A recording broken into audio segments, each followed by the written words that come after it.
Hey everybody, it's Drake and we're back here at Ocko Microfarms with my friends Tim and Christine, and we're going to hit you with another PawPaw Cultivar review. Tim, what do we got on the table next?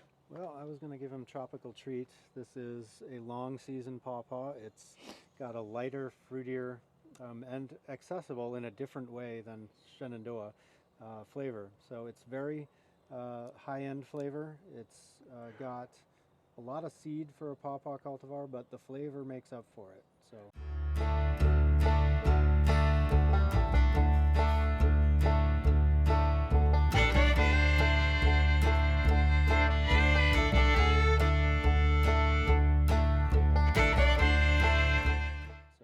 Now you're saying this is one of your favorites? This is one of my very favorite pawpaws, Tropical Treat. I was gonna say, You can give that, oh okay. I was gonna say you can give Heath the big piece Okay. Have the or big the piece. small All right. piece. And I will take Well, you guys, now Christine says she's never tried, might not have ever tried this before, so this might be a new one for her too. This one's in Cherimoya territory. It's got some light, fruity flavor going on, like really interesting. Okay, and so again, like if you watch the last one, you'll see that it has that kind of that interesting texture. Now, I'm going to make a guess that based on the coloration, this is Not as ripe as it should be, but there the it is. flavors are there. So. All right, awesome. So that's another interesting note to try. Some of these have very strong flavors, even though they're not fully ripe.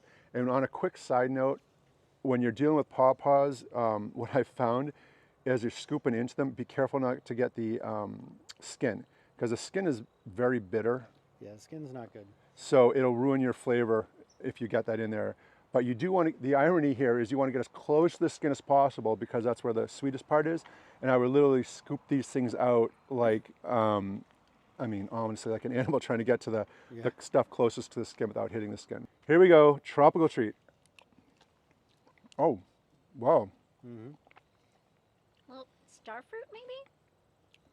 A little bit. See, it's lighter, higher in flavor. Mm. Very, very fruity. I actually do like that one. Yeah. You said I might not like it. Yeah, I didn't know.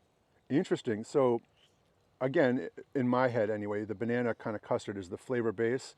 This tastes nothing. It just tastes nothing like that at all. It's almost like a fruit salad of flavors.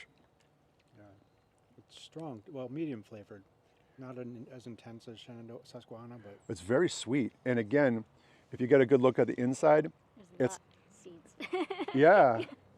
And again, it's not as ripe as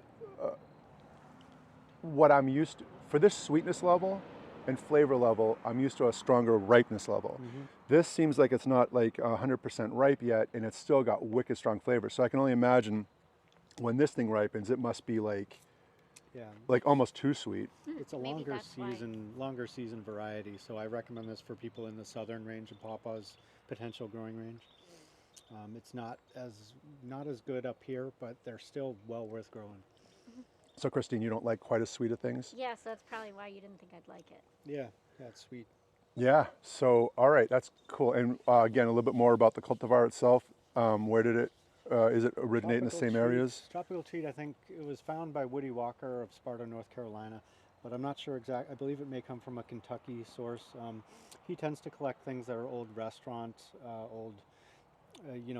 grounds type fruits, so it may have an origin in cultivation. We don't know. Cool. All right, so sometimes I have a hard time coming up with exact flavors, and one of the reasons I've found is because my palate's not used to it.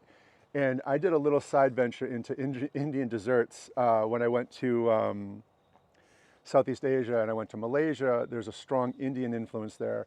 And this is just a quick side note, but I tried to replicate some of those treats back here in America so I could do reviews on them. And I tried several different canned versions of the desserts there. To my dismay, they were horrifyingly bad. They're one of the things I gave over to Tim and Christine because, again, our taste buds are just very different. Yeah. However, one of the things I struggled with, and the reason why I'm mentioning this, is my palate does not have the database to describe the flavors I am trying. They were such a culture shock to my taste buds that I just was, not only did I not like it, but I couldn't describe it accurately. Part of me not liking it also might be because I didn't have the palate.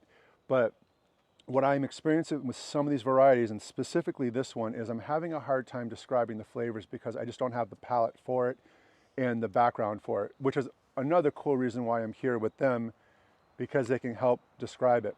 And again, in full disclosure, I did an Atwood review on my own, and I absolutely loved it, but I couldn't accurately describe the flavors. So I thought it would be much better to come back here and do it with the experts. So, yep, that is Tropical Treat.